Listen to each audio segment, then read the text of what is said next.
This week, we start with the word on Wall Street to see whose stock is rising, whose stock's falling, buy low, sell high. Then we're going to whip out the worry meter for the first time this season, take a look at a few marquee names that we might be worried about and how worried. Then we're going to talk about a few waiver wire ads that are going to help you early in the season to push into the playoffs. And then we're going to finish with some Bucco talk. All that and more this week on Good Faith and Fastballs.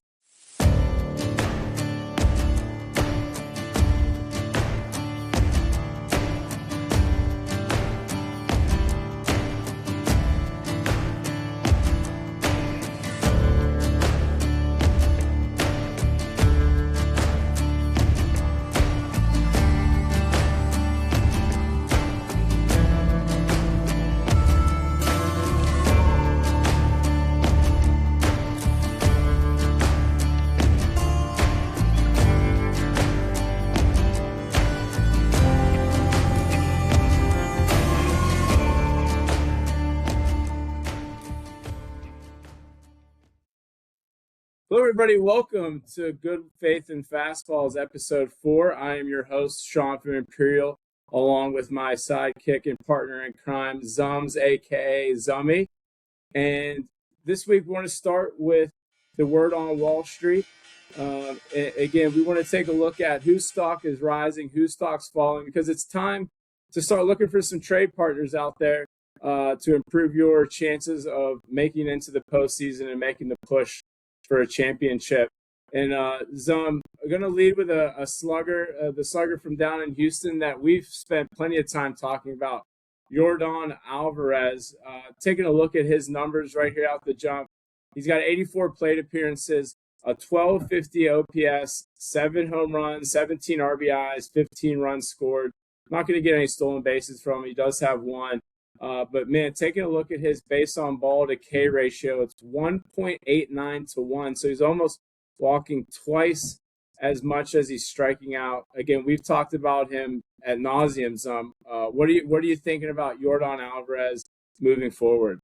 So I think I'm going to start off by saying, I think we need to define statistical significance at this point in time. I think thinking about a 162-game season, I'd say statistical significance where you can actually start picking up on trends is anywhere between 50 and 80 games in a season, but less so for more polished guys who have been in the league and who have been doing a little bit longer. Listen, Sean, I think Yordan Alvarez, the concern was always injury history. If he's on the field, we've said, and we've discussed it at length, he's a top 3, at worst, top 5 hitter in baseball.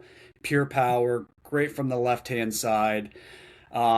People who waited in drafts to take him in the mid-30s are being rewarded handsomely so far. They're making themselves look really smart. I, on the other hand, was not in on Yordan Alvarez this year coming into the season. I just thought the injury history was a bit too much, but if you have him, like you mentioned, Sean, if you have him, you got to hold. I would never sell in a position like this. I think his track record says enough. I think he's trending up. I don't think you're going to be getting him off of another team if he's rostered elsewhere. So you can try, but it's going to take somebody pretty foolish to send him away at this point. Yeah, if you go knocking on Yordan Alvarez's door, maybe you can convince someone that, hey, why don't you cash in on him early? You might get hurt, but it's looking like the big fella is back and healthy. He's hitting bombs. We've seen this from him before. So if you have Yordan Alvarez, you should be pretty excited about that. This next guy that I would kind of want to take credit. I feel like I discovered Andy Pages 2 years ago when he was just an up-and-comer with the Dodgers and just really sporadic as far as, hitting the ball over the fence. The guy has pop. He's a slugger, and it's kind of all coming together right now out in Los Angeles. He's currently in 71 plate appearances, 1.148 OPS, 5 dingers, 20 RBIs, 9 runs scored, 3 swipes. He's batting 6th or 7th each night in a loaded Dodgers lineup. Zums, what do you think about Andy Pages? I think you said it. I think it's easy for guys like this to get lost in the shuffle. That lineup is just an embarrassment of riches. It always will be whenever you have Ohtani, That's now the new arrival of Kyle Tucker as well, although he's having a down year. This guy just brings value to the bottom of that lineup. He hits the ball hard, slugging over almost 700 at this point in time. The raw power numbers are good. The thing that stands out to me is the expected batting average. So, right now he's batting 409. The XBA is 310, which is 94th percentile. So right now it's suggesting there's a little bit of luck there, but he hits the ball hard. He barrels the ball, hits, exit velocity. He's in the 82nd percentile. Solid player. But again, if we're talking fantasy baseball purposes now, this is somebody that you could have waited on to the mid 50s to 70s, probably, maybe even later. He wasn't being drafted very high, but he's certainly having a coming out party right now. I would buy if possible, and if you're in a shallow league, he might even be sitting out there. I doubt it, but who knows? Maybe catch people while they're sleeping. Yeah, and he also plays a nice outfield. He's got a really good glove, so you don't have to worry about him losing his job. He's gonna be an everyday player for a loaded Dodgers team. Expect this to continue for Andy Pajes, and I would go see what owners think about him. So here's another gentleman that I think we're going to agree on. Jordan Walker. This is a name that you see off and on the waiver wire over the last 3 years. He would get picked up, hit a couple home runs, and then he'd go on a slump and dropped. But here we are at the beginning of 2026, and Jordan Walker is coming fast out of the gate. In 75 plate appearances, 1.03 83 OPS. He's got 8 home runs, 15 RBI, 15 runs scored. I will say, though, in 2025, he finished with an OPS of 584. So, do you think this is a classic sell high situation with Jordan Walker? I do. I think we've seen enough of him being fans of the NL Central, playing the Cardinals often. Listen, everybody always talks about Jordan Walker and, the high pedigree. He was drafted in 2020, first round pick, number 21 overall. It's just what I led the show off with. It's the statistical significance. And Jordan Walker, we need to see 90 to 100 for him. And so far, we've seen upwards of 17 or 18 games at this point in time where he's done it. Yeah, the Savant page looks fantastic. He chases a lot, he strikes out a lot, but his raw powers, everything's in the red. Bat speed, hard hit, barrel rate. It all looks good right now. And if you can find somebody who wants to chase that early season performance, I would certainly sell high because I just do not see this kind of performance replicating down the line for him. I don't. Yeah. Yeah, and he's now up to 84% owned, so he's no longer a guy that you can just hope that he's on the waiver wire. So if you do have him, man, I would be doing some 2-for-1s where you toss him in there and hope that they see the 8 home runs and really value him. I would try and flip him in the next week. But here's this next gentleman, Chandler Simpson, an outfielder for the Tampa Bay Rays. I think we want to hang on to this guy. He is becoming somewhat of a Billy Hamilton of this next generation, where you can pretty much guarantee he's not going to hit it over the fence, but he finds ways to affect the offense with his speed. He does have an 854 OPS, 4 RBIs, 9 runs scored, those 7 swipes. Expect that to jump up here really quickly. He'll get them in bunches. Are you going to buy some Chandler Simpson stock? Yeah, so I look back. I was offered Chandler Simpson a few weeks ago by the young timer in our league, and I declined because I didn't buy into it about 4 to 5 games in. We all knew about the speed. I think he makes a significant more difference in points league versus categories because you're really going to get 2 to 3 categories. So depending upon your league format, I would be wary about taking him more so in a categories league. But in a points league, he's right up there. He hits for average. He scores runs. The Savant standout, the stat that I'm looking at right now, his whiff percentage is only 8.7%. He strikes out 4.7% of the time. So he's always on base. He steals bases. So a single is almost as good as a double for a guy like this. So yes, I would agree. I would say the stock is up here. He's just not a sexy name. He wasn't at the beginning of the season. He's not now, but he's batting leadoff. And I think you also need to look at the steal attempts. It's not just the number of steals. It's how often they're trying to run him. He does not get caught often. And I always think about the video. I believe, Sean, it was the Pittsburgh Panthers playing the Georgia Tech Yellow Jackets when he tagged on a fly ball to center field and ended up scoring. I mean, that is pure speed, and you're seeing it now. Yeah, no, he's undisputed the fastest player in Major League Baseball right now. So I could see him, pushing upwards of 60 steals. With him, you're going to have that speed all season long. So he's valuable. Around 58% ownership percentage right now. So who knows? He might be available in your league. If not, get in early on Chandler Simpson. It's only April. Two big names here, to round out the hitters.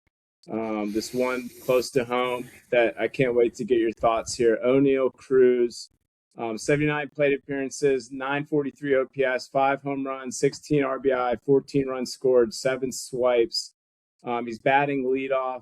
He's also pounding left-handers where he actually has the reverse splits going. His OPS is higher against lefties than it is right-handers right now. The exit velocity is elite, bat speed elite, all in the top percentile on Baseball Savant. Obviously, his stock is up. It's probably too late for Zum personally to buy because he traded him away. Zum, can you comment on O'Neal Cruz? Yeah, I was wrong. I think people respect somebody who are willing to acknowledge their mistakes, and Mm-hmm. I can certainly sit here and acknowledge that. Hey, I wasn't patient enough. Listen, I played outfield competitively through high school. I learned at the age of 8 that your first step is always back. When I saw him running 5 feet on a fly ball, I just knew that I couldn't handle it the entire year. I was not willing to look past just the lackadaisical effort in the field, but right now I am looking pretty friggin' stupid with O'Neal Cruz. Listen, being a Pirates fan, I'm thrilled that it's happening, but if I could have a do-over, I would certainly take a do-over. Yeah. Hey, there's a silver lining. He's a Bucco. Hopefully, for a long time, we'll see if he gets a contract extension. But I think he's starting to settle in center field. Maybe the mistake in New York was a blessing in disguise. It was a wake up call because when you hear the sound bites, and we'll talk more Pirates at the end, but the sound bites from around the clubhouse is this team is focused on the playoffs, right? They're going to win games, and don't get too high, don't get too low. But this is a team that is preparing to play in October, and O'Neal Cruz is going to be a huge part of that. And then the last name on this list for the word on Wall Street for our hitters, my favorite, Mike Trout. He was totally overlooked in our draft. I got him in the 9th round, 178th overall. Maybe a few gripes and grunts when I selected Trout. Wasn't a popular pick, but man, I'm patting myself on the back because he's hitting bombs again. They're right now. The Angels are in the Bronx, and he's hit a home run in 3 straight games. One of them a multi-homer game. He's got an 84 plate appearances, 945 OPS, 6 stingers, 15 RBI, 18 runs scored, 2 stolen bases, and the base on ball to K ratio is back towards his elite days. Right now, 0.83 walks per K. The stock is up. Now the question is, for our listeners out there, do you buy the Mike Trout stock? We know it's up. Do you buy?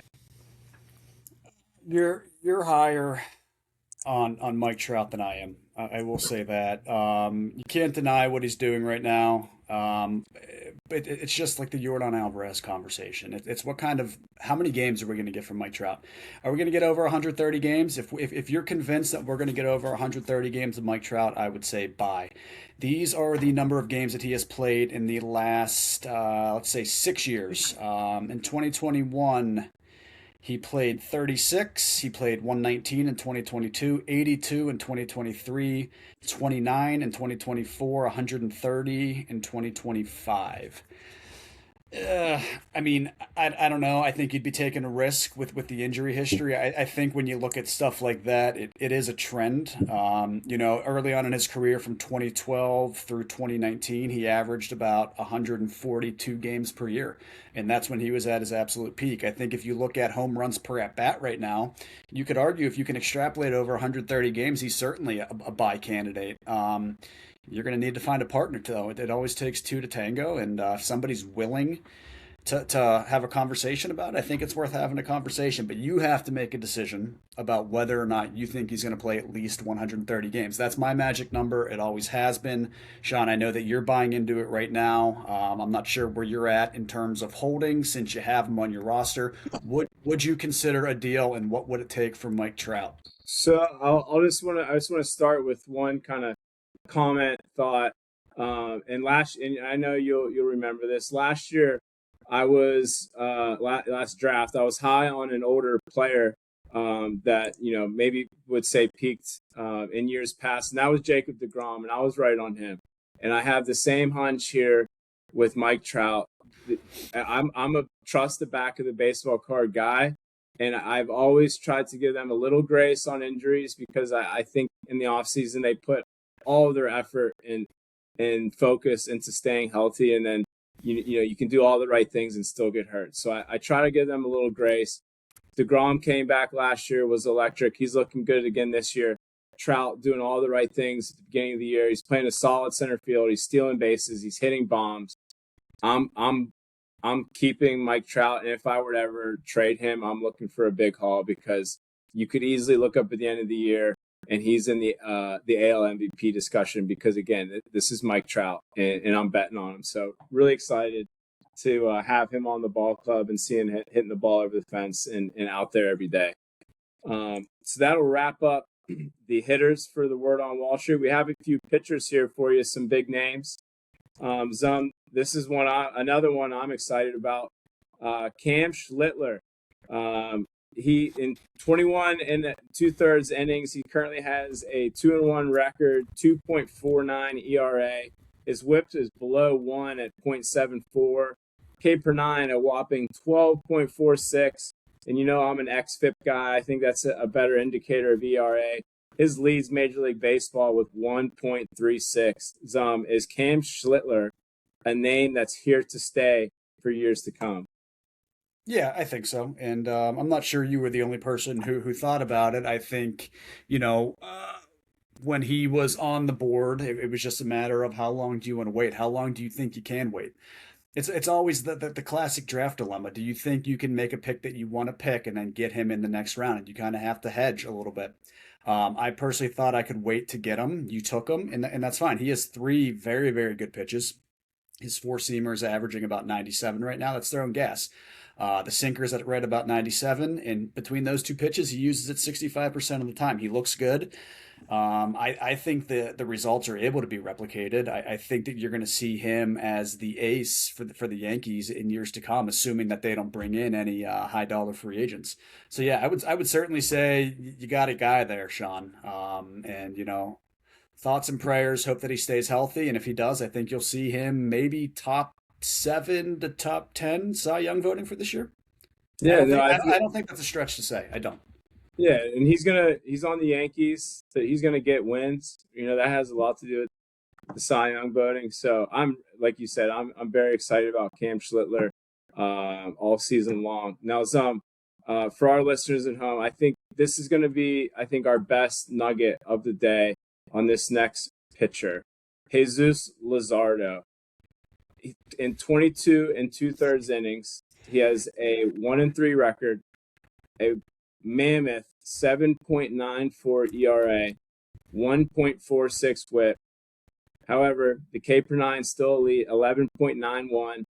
Now here's where you want to focus on. The BABIP is way up, 0.417, and his xFIP is way low, 1.97. And a quick stat, Jesus Luzardo and Cam Schlittler are the only two pitchers in Major League Baseball with an xFIP below 2. So, I think this has all of the makings of a buy low candidate, Jesus Luzardo. What do you think? Yeah, this one's tough for me. I think obviously when you read, if you're not educated on this, you read the surface level stats. You see the 11.9 Ks per nine, but you look at the ERA and it's 7.94. The xERA is 3.63. The gap between those two numbers is 4.3. You don't see gaps like that. Historically, you're looking at half runs to at most zero point 0.7 to zero point 0.8 runs in difference there. So this, again, yeah, Sean, I think you're right. I think it has all the makings. If you're looking at BABIP, typically, you're averaging around 300 for a BABIP typically, which is pretty much in line with his historical track record here. 417 means that the balls that are being put in play are turning into hits more often than they should, or more often than what the trends or historical averages would indicate. I'm not sure how much I would give up for him if I don't have him on my roster. I mean, I'm not panicking if I have him right now on my roster. But if somebody is willing to give me a slugger and I need a slugger, I would take a slugger. It's all about team build, though. If he's on another roster and you want to try to target him and you can give away some scrub down the liner, might be worth looking into. Yeah, he went 43rd overall in our league. Pretty premium pick. So if you are trying to acquire him, it's going to take a little talking to. But when you see that 7.94 ERA this deep into April, you can use that as leverage in trade talks. So I would really put a star next to Jesus Luzardo's name, buy low. This could be another buy low candidate. I believe you've owned Garrett Crochet in the past, the left-handed ace for the Boston Red Sox. Took one on the chin the other night. In 19 innings pitched this season, he has a 2-2 record.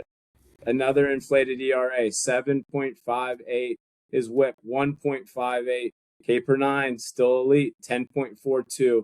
Another high BABIP, 3.57.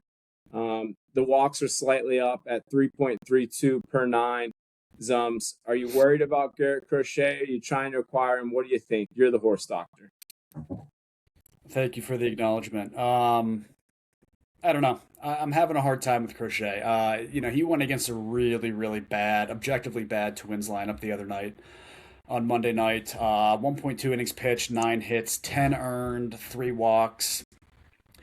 His Ks per nine still over 10. Walks are up about 3.3 per nine. Ground ball rate's also down. His expected ERA is 3.77. So if you want to look at that and say, hey, that's not too bad. I'm not sure how much stock you put into pitch speed. I think when you see anything over a mile per hour or 2 miles per hour, you start to panic. His are not. They're down about a half mile per hour. This could be a classic case of him ramping up. But Sean, as you like to say, I think you have to trust the back of the baseball card on this one. You invested heavily in Garrett Crochet. I believe in most leagues he's going to be the second or third pitcher off the board. I don't think you panic yet with a guy of this caliber and somebody who's done it for the last 2 years. But if we're doing the show a month from now and these numbers don't change all that much, you don't want to be caught holding the bag. So, we'll try to update on the Garrett Crochet watch maybe in the next 2 to 3 weeks, see if we can pick up on any trends, advise accordingly, and go from there. Yeah, he has an elite arm. He's left-handed on a good Red Sox team where he should get wins. He went 11th overall in our league. He was a premium pick anywhere. I would say this will be a blip on the radar and look for him to bounce back. So I'm calling Garrett Crochet a buy low. This next pitcher, he's no longer flying under the radar, even though he's a young lad.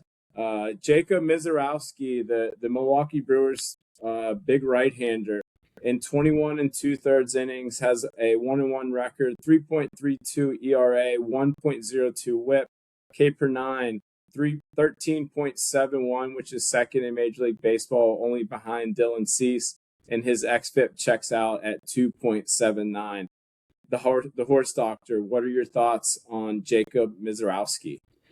Yeah, he's a mountain of a man. He's got a lot of length to him, good extension. He's fairly lanky. He throws hard. His whip's low. He's right up there with Dylan Cease in terms of Ks per nine. He's that staff ace. He's replacing big shoes over there with Freddie Peralta. I believe drop a pin, Greg Matthews has him, so good luck for me getting him. Yeah, I don't like your chances of acquiring him. If you do own Misiorowski, I think you have an ace in the deck. The arm talent is elite. The Brewers will get wins. He's going to be up there at the end of the year as far as starting pitching goes. So if you ever if his name pops up in a trade, ask for a lot. This next pitcher that's going to round out the list, someone that we're familiar with, Jose Soriano, the Los Angeles Angels starting pitcher, in 27 innings, a sparkling 4-0 record, .33 ERA, .67 WHIP, both under 1. His K per nine, 10.33, and the xFIP at 2.74. The stock is up, and he might be somewhat of a forgotten name. He's out on the West Coast. He's had trouble in the past, but I think this checks out. I'm calling him a buy low. again, his stock is up, but you can still maybe buy him low because it's early in the season. Tell us about Jose Soriano. What do you think? So, my fantasy team, full disclosure here, I've started off 0-2, and I'm somebody who tends to panic earlier than I should, a la O'Neal Cruz. That being said, I drafted three guys this year who I anticipated were going to be studs that I could get at a cheaper discount on draft day. That was Cole Reagans, Kyle Bradish, and Chris Bubich. And right now, only one of the three is holding up their end of the bargain. So, having said that, I am looking to acquire starting pitching because in our league, starting pitching is what ends up taking you the furthest. That being said, I have had active discussions with flipping a guy like Matt Olson for Jose Soriano. That offer was in the inbox and I rejected. Time will tell on that. I love Matt Olson. He's starting to hit the ball a little bit more, but my goodness, he was drafted. I don't have the exact number shot in front of me right now. Somewhere in the mid 200s in our league. Soriano was 214 overall. Yeah, so he is providing the best value so far in the league. If you have him, hold him. I look at, with guys like this, I have to look at historical track records. He obviously hasn't done this in the past. He's not going to sustain this. It's just not something that you're able to sustain over 32 to 33 starts in a season. He is their ace. I don't love the Angels. I don't think they're a great team, but you don't need to score many runs for a guy that has a .33 ERA. Seemingly, I'm waiting for the next shoe to drop with him, and every time I open up X, I'm seeing my feed populated with Jose Soriano stock, and it's every time I see a new start with him, I'm regretting not making the deal at the time. Yeah, the guy's good. We just both know that this can't last. It won't last. You shouldn't expect it to last, but certainly worth a guy holding on to. Yeah, I mean he's 27 years old, so you have that going for him. It's not like he's a 34-year-old journeyman. So maybe this is going to be his coming out party. Again, the K per 9 over 10, the ERA at .33. It is 27 innings pitched. A lot of these other pitchers we've been spotlighting in the 21, 22 range. So there is a bit of a sample size to work with. But as mentioned, once you get into the 150 innings mark, starts to get into some uncharted territory. So that's that's what makes this fun. Who thinks he'll be still dealing at the end of the year? Time will tell. So that will wrap up the Word on Wall Street. All right, our next segment, a new one we're gonna whip out this week, the Worry Meter.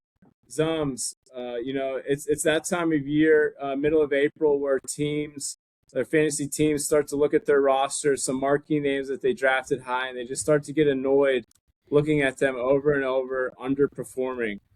So I have a list of players here. I want to get your honest feedback on a scale of 1 to 10. I want to get how worried Zums is on these following players. Are you ready and willing to participate? I'm willing to participate. All right, here we go. On Zums Worry Meter, 1 through 10, rapid style.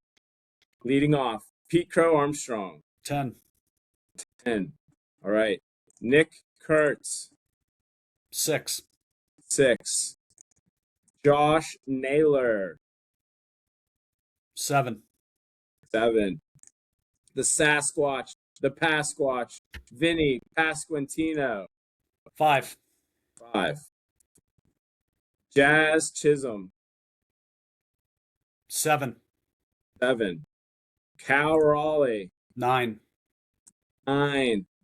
Jaron Duran. 6. 6. Wyatt Langford. 6.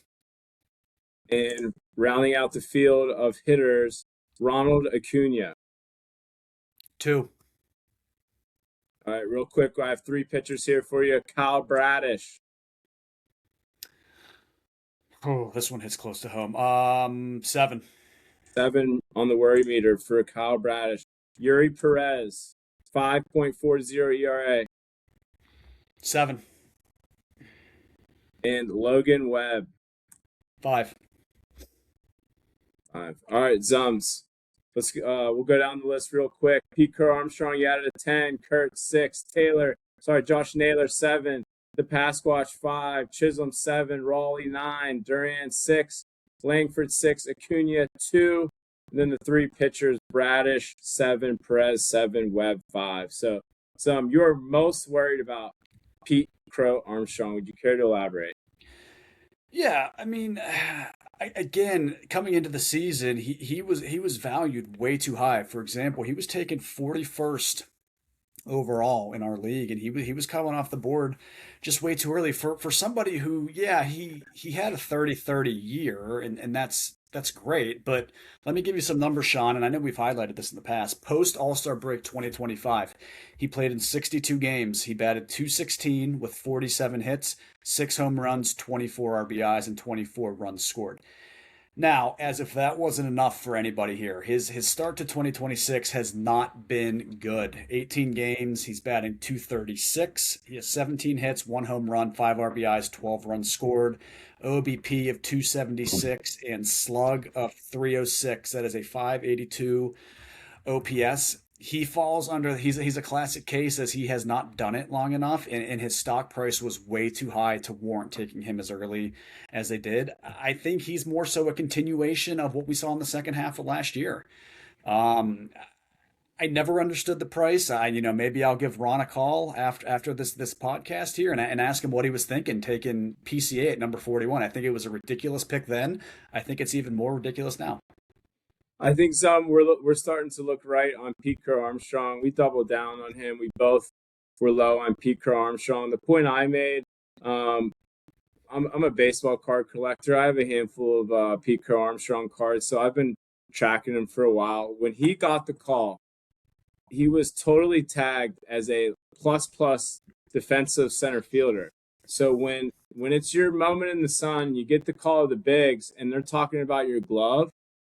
Naturally, that's telling me that you're not a big slugger, and so I think I'd like to trust the scouting, the minor league track record, and he was not a big time slugger. Granted, I think he had 34 home runs last year, which I think it might turn into be an outlier for him. A 582 OPS.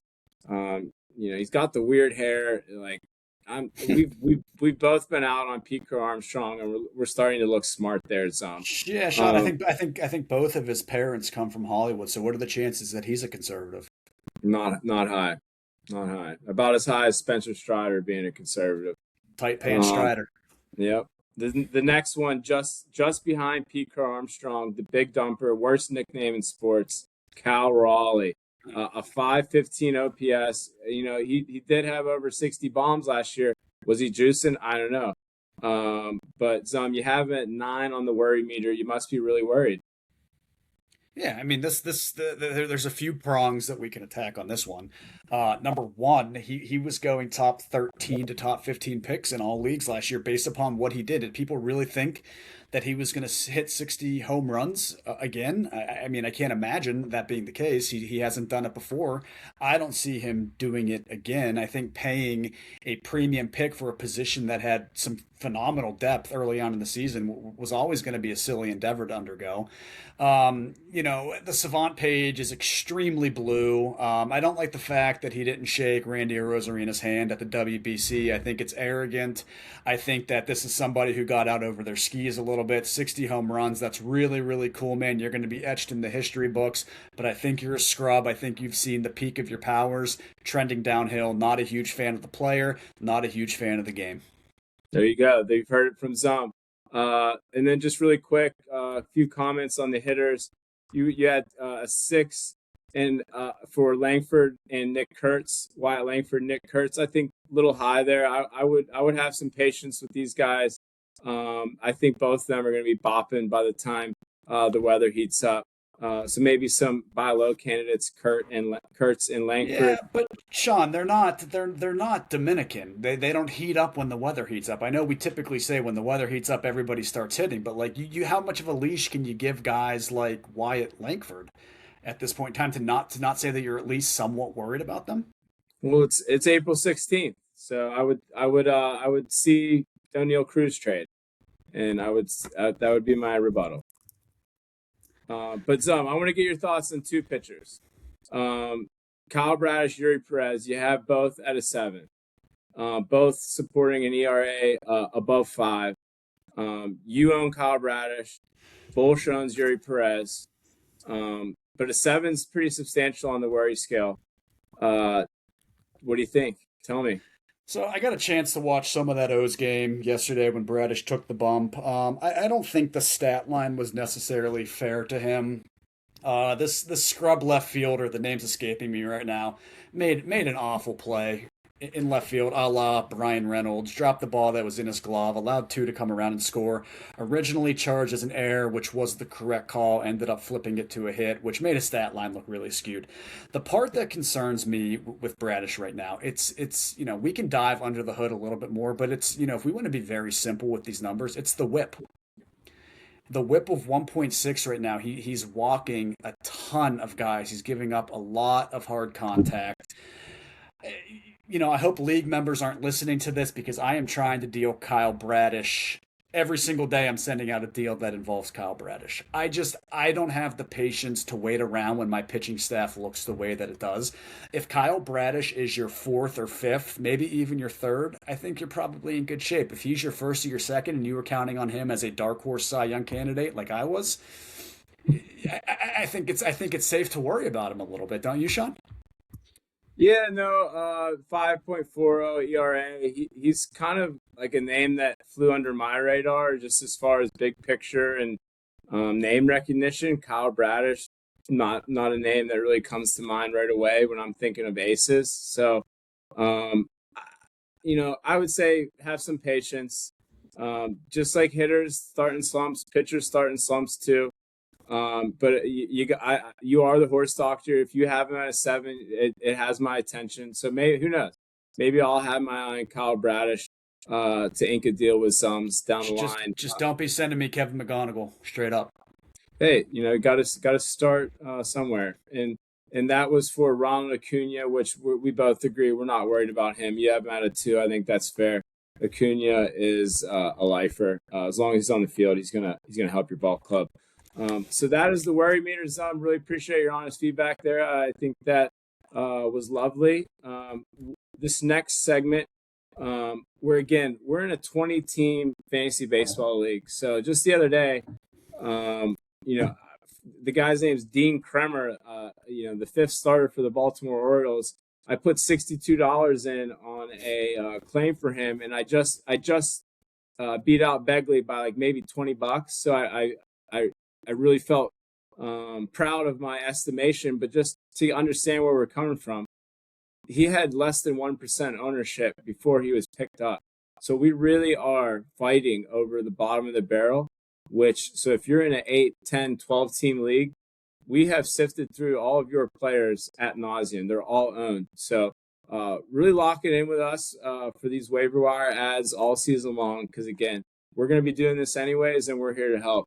Let's put it this way, Sean. If you're reading an ESPN article on fantasy baseball on a Monday morning where it's looking at the week in review and the week that's coming up, and they're telling you guys to stream this year, and the names like when he's healthy, like Nick Lodolo pops up, or like Reed Detmers pops up, or I don't know, Braxton Ashcraft, Grant Holmes, those names do pop up on these reports on ESPN because they're assuming that every league is an 8 to 12 team league. We laugh when we read those articles. They're not worth our time to read because they're picking high level stats. They're not going under the hood.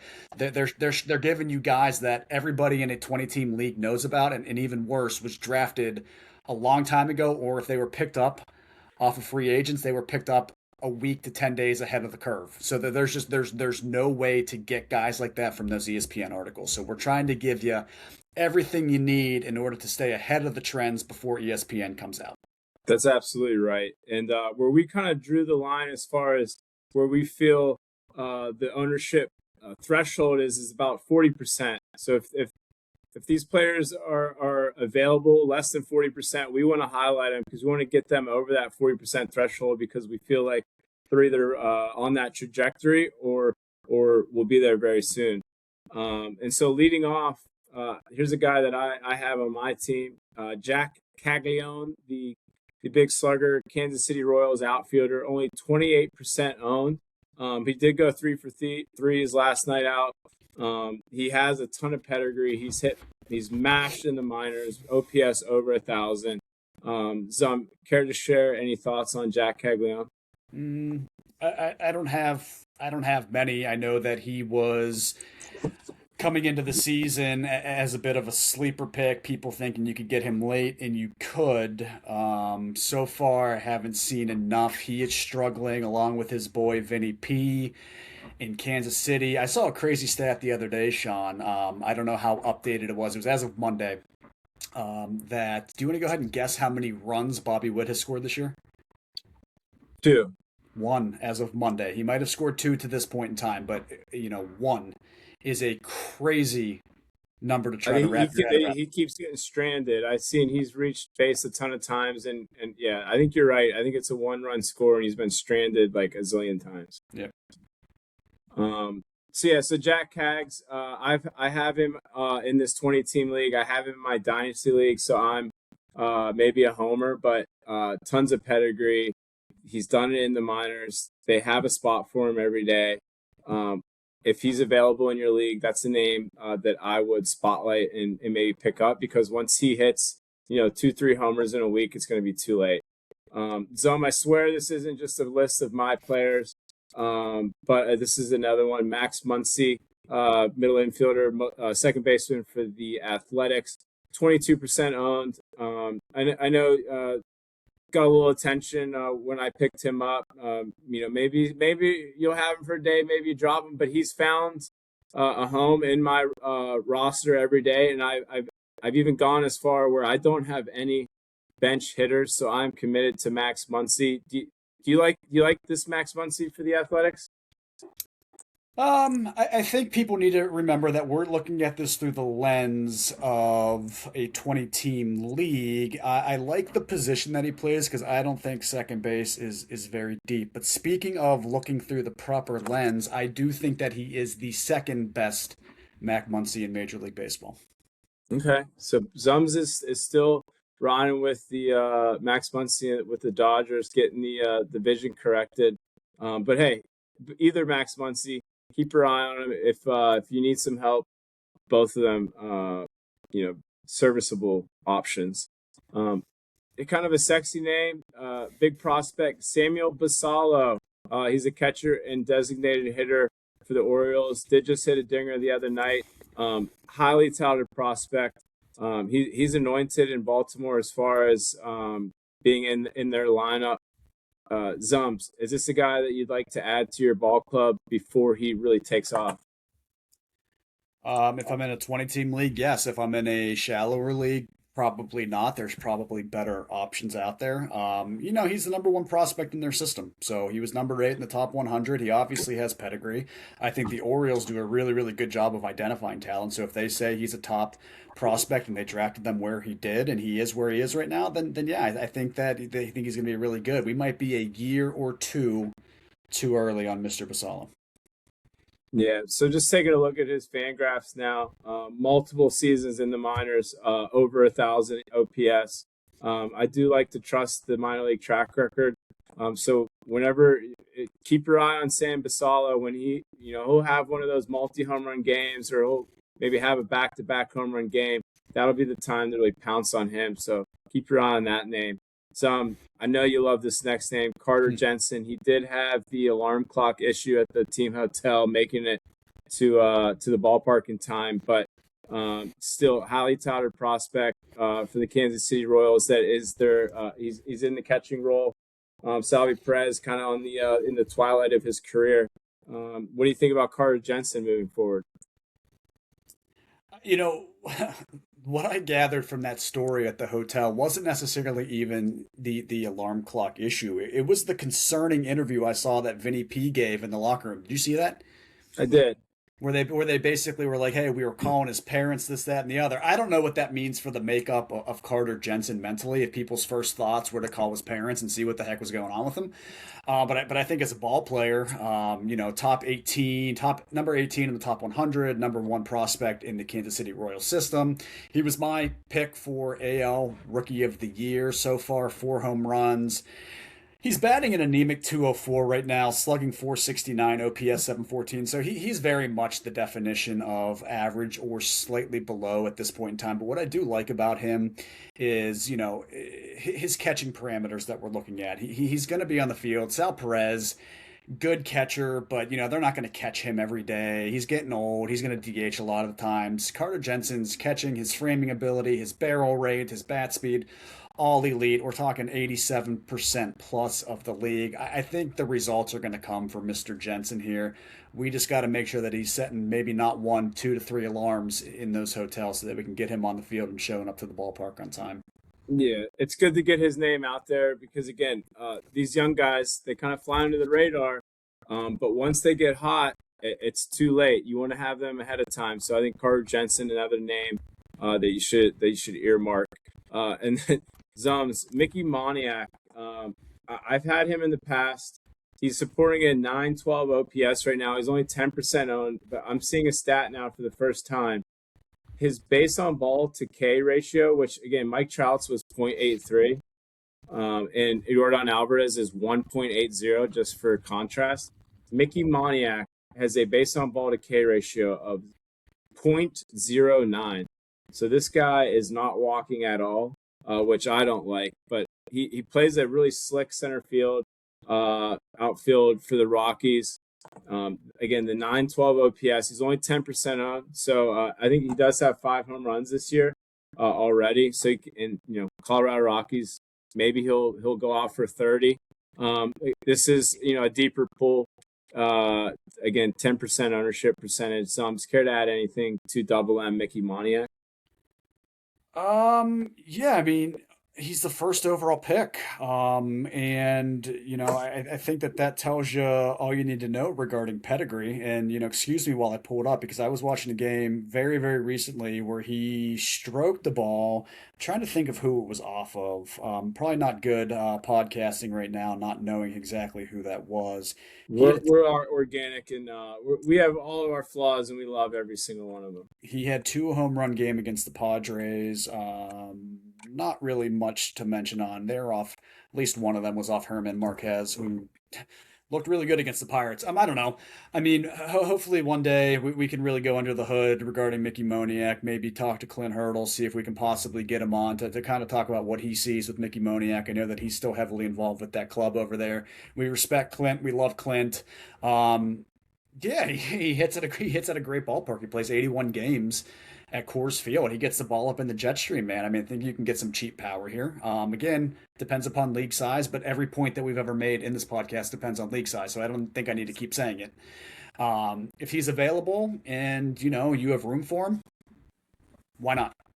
Yeah, keep your eye on Mickey Moniak. Hey, a 912 OPS is a 912 OPS. Has the pedigree, as mentioned. Someone to keep your eye on throughout the season. So those are the waiver wire ads we wanted to spotlight. And then we want to wrap things up with some Bucco talk, the Bucco Beat. Zum and I are in Pittsburgh, Pennsylvania. I would call us diehard Pirate fans. We both adore the Pirates. We understand, they have their flaws as far as over the years being able to put a competitive lineup out on the diamond. But this year it really feels like they're doing that. I've said it in our group chat. It feels like 2015, where you expect to win every night. They beat the Nationals last night. Today's April 16th. It's 12:47 right now, so it is actually Bucco time right now. So excited to watch that later. But Zum, want to really go under the hood on the Pirates. They're currently sporting 11-7 record, leading the NL Central. They're hitting, they're pitching, they're doing it on both sides. Want to spotlight a couple of players that are leading the way as far as the offensive output. 2 and really have in mind Brandon Lau and O'Neal Cruz. Now Lau playing second base with an OPS over 1,000, 1.008, 250 average, 7 home runs, 15 RBIs, 11 runs scored, 11 walks, no swipes, all covering from the left side of the dish. And then the other big left-handed power hitter, who we are familiar with, O'Neal Cruz, 943 OPS, 310 average, 5 home runs, 16 RBI, 14 runs scored, 7 walks, 7 steals. Love to see him swiping bags. The other two big boppers are Hearn and Reynolds. Zums, what do you think about this Pirate offense up to this point in the season? I think when you're a team like the Pirates, you have to win in the margins. You're never going to go out there and have the best roster, the best 1 through 9.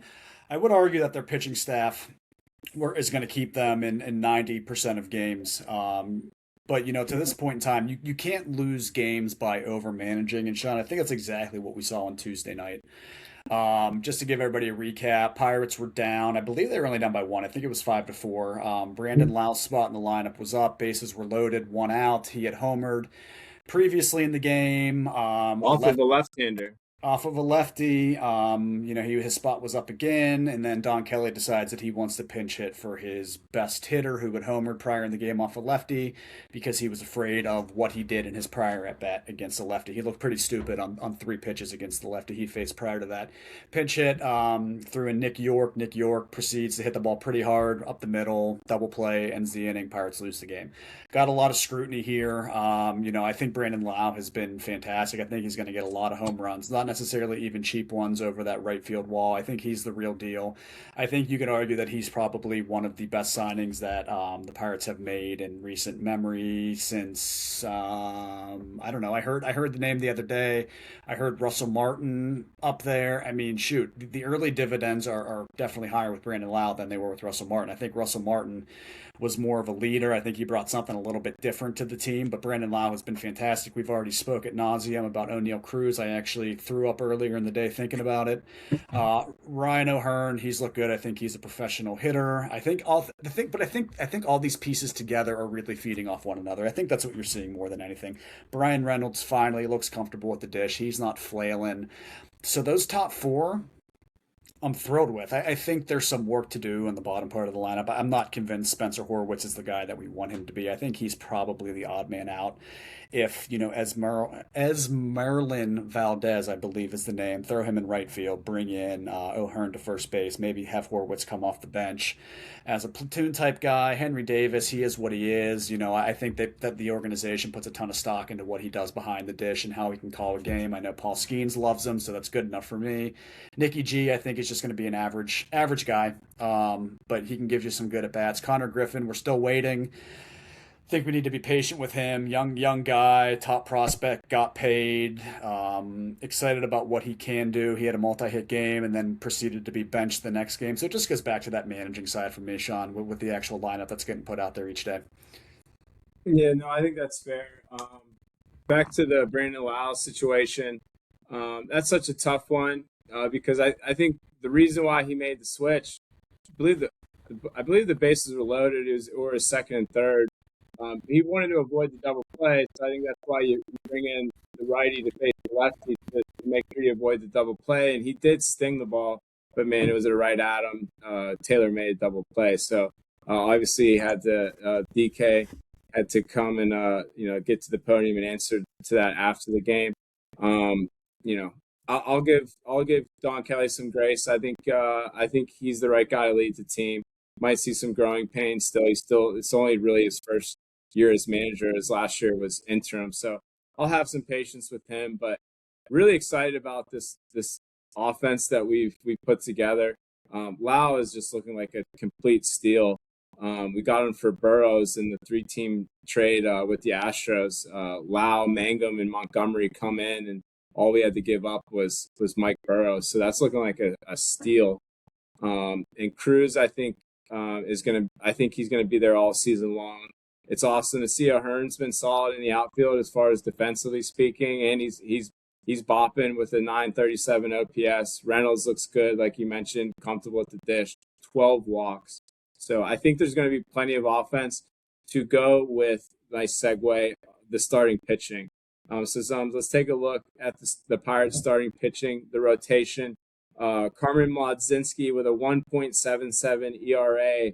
Braxton Ashcraft, 2.12 ERA. Mitch Keller, 2.86 ERA. Bubba Chandler, 3.86 ERA. And rounding out the rotation, according to ERA, Paul Skeens sitting at 4.00. I think they have tons of firepower with this rotation that might gain Jared Jones here sometime soon in the near future. But what is your honest feedback with the rotation that the Pirates have put together and the idea of long term getting us into the postseason? I mean, this is our strength. It's both our strength right now and it's our organizational strength. That being said, I'm just going to briefly highlight some of these guys. Carmen Laginski, he came in after an opener last night, which would have been Wednesday, April 15th, and all he proceeded to do, Sean, was go for 6 innings, 2 hits, 2 walks, 5 Ks. Super efficient in that. Looked fantastic. I deem him on paper our fifth starter. If you can get that out of your fifth starter, you're in good shape. Braxton Ashcraft, I mean, what else can you say about him? He's starting today. First inning, looked pretty clean based upon what I just saw. Not much going on there. First three guys through the lineup, strikeout, pop up, strikeout, looks pretty good. I think he's the real deal. I think we have an abundance of riches here in our starting rotation. Mitch Keller had one bad outing, which was on Tuesday night, gave up a lot of hits, a lot of walks early. Just didn't look comfortable from the beginning. Looked like he, saw a ghost, eyes wide open, didn't look like he had much command of what was going on out there. But again, you know what you're getting out of him. If you get a mid-3 to low-4 ERA out of Mitch Keller, I think you'd be happy with that overall. Bubba Chandler, again, the story with him is always going to be the walks. He scares me. He's always scared me. He scared me on prior segments that we've done, Sean. He has the raw ability to be a guy, maybe not like Paul Skeens, but you can put him in somewhere in the same ilk as Paul Skeens. But these 5 names and this Paul Skeens guy just kind of dragging down the entire rotation right now. I'm not worried about Paul Skeens, and I say this flippantly because he to me hasn't looked as dominant. I don't know if he's attacking hitters differently overall. You're not seeing the strikeout numbers that maybe we've grown accustomed to. But obviously, are we really going to worry about Paul Skeens as a starter? No, we're not going to worry about it. But I think maybe he's pitching a lot more now than he has in the past because he realizes the team behind him can actually hit the ball, so he's not afraid. He's not walking on eggshells as much. Although the team defense isn't great, so if I were him, I'd be trying to strike out as many guys as possible. But yeah, the rotation you have to put up there with on paper. You have to put up there with L.A., probably Seattle. There's The some big Tigers. there's some big names in Detroit. There's some big names in Boston. They've been underperforming, but outside of those teams, I can't think of another team that has the riches that we do and the pipeline of guys coming up that we do as well. It's the one thing this organization does fairly well. Ray Searage, I think, was the original horse doctor, and I took the title from him. But yeah, I think there's enough to be excited about here. I don't think this is a facade. I don't think any of it's fake. I think it's all able to be replicated. And I'm excited each and every day that you're going to be in the game. Now, when we get into the middle relief and later inning guys, I have some names that do concern me.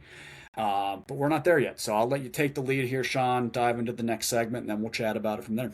Yeah, I just think last comment on Paul Skeens. I think what I'm noticing from him is he's maturing right in front of our eyes. You got to remember, he's still a young guy in his early 20s, and I think he's starting to kind of learn how to pitch and be able to extend himself into games to get into the 7th and 8th inning. Where, if you remember his rookie year and even into his second year, it was kind of all piss and vinegar, right? He was striking a ton of guys out, but then you'd see that pitch count get way up there, flirting with 100 in the 6th inning, right? That 100 pitch mark is kind of the threshold that they like to go by. And you saw the other night, he really relied on the changeup to put guys away. So I think with Paul Skeens, you're going to see different versions of him every night out, just so hitters never feel comfortable. And I think you're going to start to see him compared to maybe the previous 2 seasons, pitch to a little more contact to extend himself into games. But at the same time, his stuff is so elite that the strikeouts are still going to come. So he is still my favorite to win NL Cy Young and repeat. So Zum, you mentioned the bullpen, and coming on your screen here, we have the top 7 bullpen arms currently for the Pirates. Not with any bullpen, you can kind of expect this to fluctuate throughout the year, whether they trade for someone or bring some up from the minors, or who's hot, who's not. But right now, in order of ERA on your screen, starting with Gregory Soto, 0.93, Dennis Santana at a 1.0 flat, Johan Ramirez, 1.54, Isaac Matson, 1.69. Then you got Mason Montgomery, who I just recently acquired in our league, 5.40. I would like to say 2.04 whip. So I think some really good results are on the horizon for Mason Montgomery, the opening starter just yesterday. And then Jose Acuirdi, who's is very popular for the wrong reasons right now, 8.53 ERA. And then Justin Lawrence, someone we've talked about in the past that we've both liked, 9.82 ERA. However, the xFIP 3.26. So maybe some good things on the horizon here. Zum, I want to start with one player in particular. Get your honest answer. How comfortable are you with Dennis Santana being the Pirates' closer long term? Well, I watched the whole game yesterday, but obviously when he came in, Gregory Soto had just come in, wiped three guys out pretty quickly. Dennis Santana gave up two very, very hard hit balls in the ninth that you were kind of clutching, holding on to your butts. I don't know. I think if he's not punching fans in Detroit, I think that he's good. I think they're playing kind of Soto Santana, and you never know day to day what you're going to get. I don't think he's the true dedicated guy for sure. I like Soto stuff more than I like Santana stuff. But they've both been fantastic this year. The xFIP is obviously different. 2.92 for Soto and 4.57 for Santana suggests that Soto probably has the better stuff overall. But let's put it this way. I'm not when he comes into the game. I don't think it's a situation. It's not a situation where like you're comfortable like you were with like Mark Melancon when he was here. But you're also not necessarily holding your breath every single time he throws a pitch. I think he has the stuff to get it done. I think they're going to be in a lot of close games. I do. I think there's going to be a lot of save situations. So it's obviously good to be comfortable in your closer here. I personally lean Soto over Santana, and let's face it, you paid Soto. Let Soto take a shot at the ninth. Yeah, and just to add on to Dennis Santana, um, you know, it'd be great that your back end ninth inning guy has electric put away stuff, but Santana does not. Granted, it's only 9 innings of the sample size this year, but the K per nine is only 6.0 K per nine. The previous year in 70 innings was only 7.68. So he doesn't really have put away stuff. He relies on location and to get his outs. So maybe we'll see an acquisition. Maybe Soto slides in there. But I think, again, I'm expecting this team to be playing in October. And I think I would like someone with some more put away stuff than Dennis Santana to have the ninth inning role. Maybe they'll trade for Mason Miller. That would be nice. Bring the Yinzer home. I have a feeling the Padres highly covet him, but man, that would be wonderful. Any before we get off the bullpen, anyone else that you wanted to spotlight and mention? Yeah, I think Urquidy stinks, and I think Justin Lawrence stinks, and I kind of resent you for saying that we've agreed that he's been good in the past. I don't like him. I've never liked him. I feel like we've talked about him being a potential closer for the Pirates. So when I'm driving home the other day, it was Sunday evening. I was driving home. We were listening to the game. Two kids in the back seat. Really into baseball. Bucco's up in that game against the Cubs, going for the sweep. And again, I think pitching was pulled prematurely early by Don Kelly. Haven't been a huge fan of some of his decisions early on. I know you're a little bit more patient than I am. But I turned to my wife and I said, every time Justin Lawrence comes into the game, something bad happens. So about a half hour later, sitting at home, game was tied up. I know not through all of his doing. Brian Reynolds had a costly air out there in left field. I just, I don't like the vibes. I'm not necessarily a huge vibes guy overall, but I just don't like the vibes when Justin Lawrence comes in the game. He hasn't been good. I think you're giving away valuable wins, and I think when you continue putting him in the game to try to get his confidence up, I think April games are created just as equally as September games. These games matter. When you're a team like the Buccos, you need to win every game that you possibly can. You cannot keep trotting out Jose Urquidy and Justin Lawrence constantly. I think that bullpen is missing one solid arm. They're missing an arm like Tony Watson has been in the past for the Pirates, right, Sean? I know you're a Mhm. huge fan of Tony Watson. Do you have any other guys that you've identified that are maybe sitting out there that could help stabilize this middle part of the bullpen? I mean, there's always going to be bullpen arms that we can acquire at the deadline, and I'll have a few thoughts there in a second. But as far as being patient with Justin Lawrence, just a few numbers that would give you some hope. The K per nine is 14.73, almost 15 K per nine. So we've seen it last year. It was 11.72. So he does have, again, talking about put away stuff. He does have that, and he came from Colorado, where obviously hard to pitch. Maybe even your breaking balls change when you go from Colorado to Pittsburgh.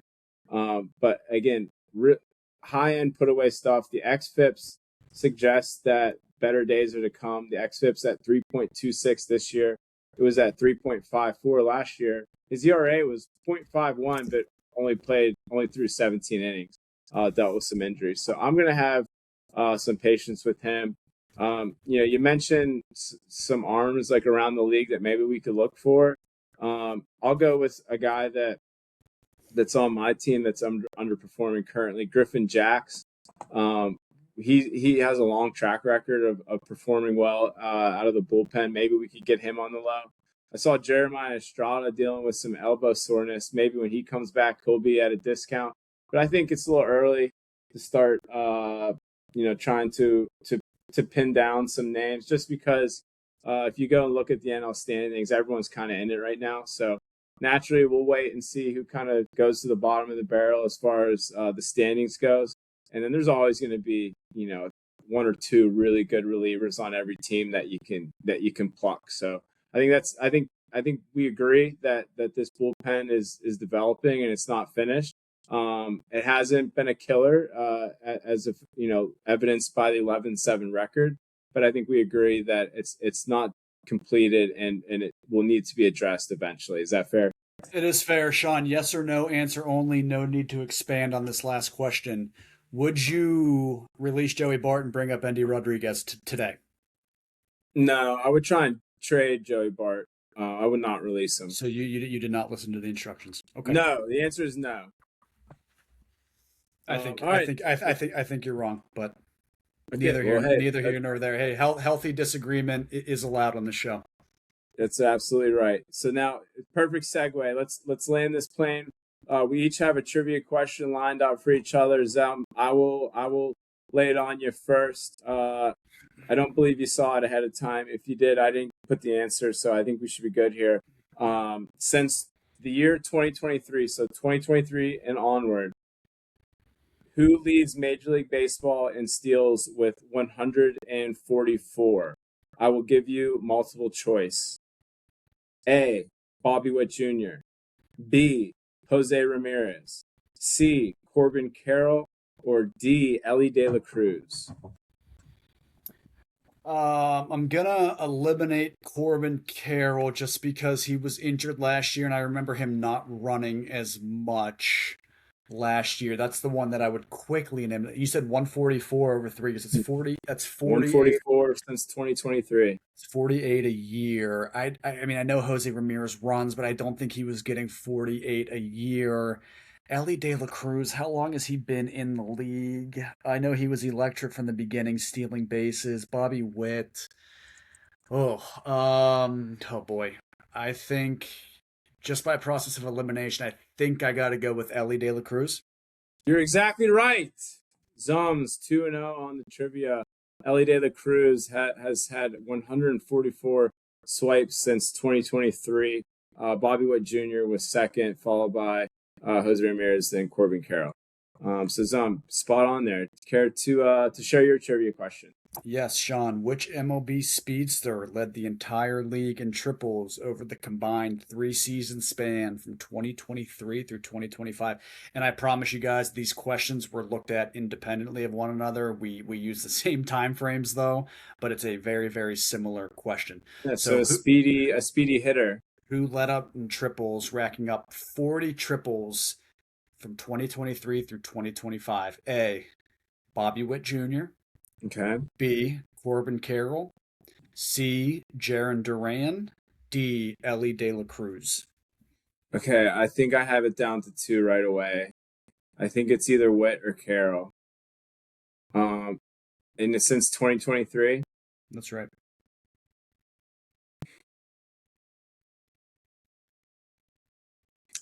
I think it's Corbin Carroll.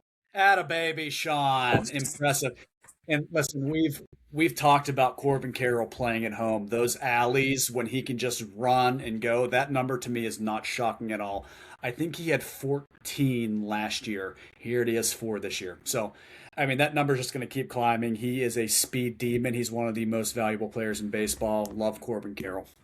Awesome. I'm proud of us. We nailed both of those questions, and we absolutely, without a shadow of doubt, did not cheat. So I'm really proud of ourselves for nailing those questions.